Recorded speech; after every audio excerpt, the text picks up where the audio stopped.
ఉన్నటువంటి అష్టముడు లోకాల కళ్ళ చూసిండు అష్టముడు లోకాల కళ్ళ చూసి పరమాత్ముడు మల్లన్న పరమాత్ముడు మల్లయ్య మరి ఏమి అంటున్నాడు ఉండగా ఏనాడు ఒకవేళ ఎప్పుడో రెండవ దేవుడు మూడవ పురహారుడు కావాలి ఏ దేవుడు అయినా అర్థమొత్తలేదు అక్కడ దేశం ఏనాడు ఒకవేళ అంజనంలో వస్తలేదు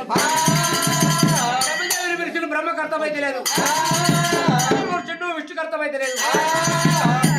పరమేవాడిచ్చిండు ఏనాడు బ్రహ్మరాయుడు రాజవుడు వచ్చిండు ఇష్టమైన యావశవుడు వచ్చిండు గడగడ దేవతలు అనుకున్నాడమ్మా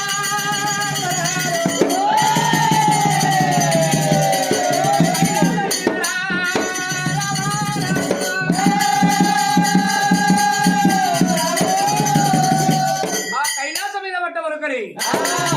ఈ భగవంతుడు ఏమన్నాడు దేవతలు దిగన్న రావాలి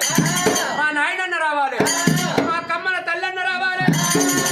మధ్య ఒకదాని వచ్చిండు అగ్గి బంధువులు దేవుడు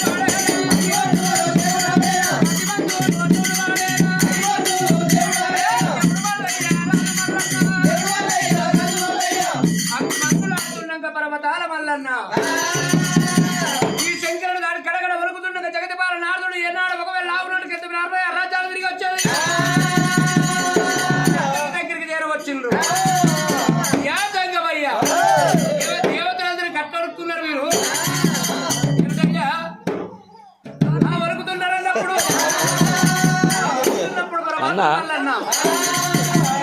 ఒకవేళ శంకరుడు ఈయన పరమపడిచ్చిండు విష్ణుమయ్యని పాలవి ఏనాడు యావశవుడు వచ్చిండు రాజవుడు రాచిండు మాకంటే దేవతలు పెద్దలేరు ఎవరు పిచ్చినని మాకు అర్థమైతలేదు అన్నారు అటువంటి అగ్నిపోరు నేను ఆవుని అరగంట చెప్పట పట్టుకొస్తానని చెప్పి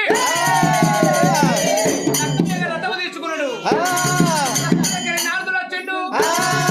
నారదుడు ఏనాడు ఒకవేళ అడవి లోపలికి వచ్చేటలకు అగ్ని మీద